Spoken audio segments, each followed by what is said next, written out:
L'écosystème des fintech en Afrique a connu une expansion rapide ces dernières années, apportant des solutions innovantes aux défis financiers auxquels sont confrontés de nombreux pays du continent.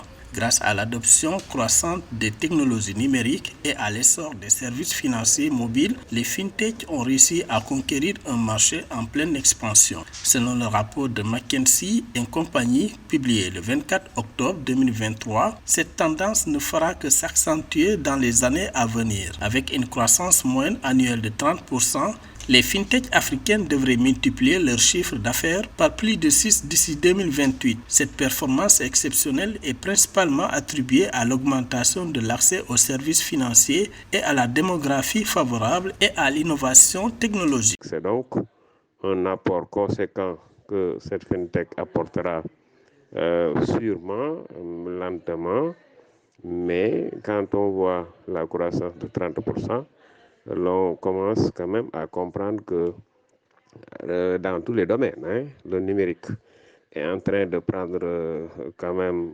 position dans le dispositif de l'économie en général, mais du côté de la finance, c'est un apport extrêmement efficace qui peut être considéré comme l'avenir. L'analyse du rapport montre également que les fintech pionnières en Afrique se concentrent sur des secteurs clés tels que les paiements numériques, la gestion de patrimoine, les prêts B2B et les transferts d'argent transfrontaliers. Ces domaines offrent des opportunités de croissance importantes et sont particulièrement adaptés aux besoins des populations non bancarisées et sous-bancarisées.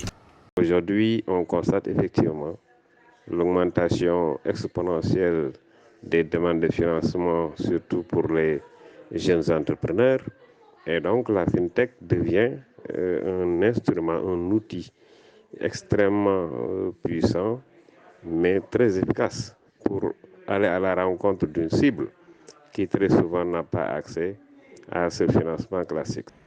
À l'échelle mondiale, les revenus totaux de la fintech se sont établis entre 150 et 205 milliards de dollars en 2022, soit 5% des revenus totaux du secteur bancaire. Toutefois, ils devraient plus que doubler dans les années à venir pour se situer entre 325 et 463 milliards de dollars d'ici 2028.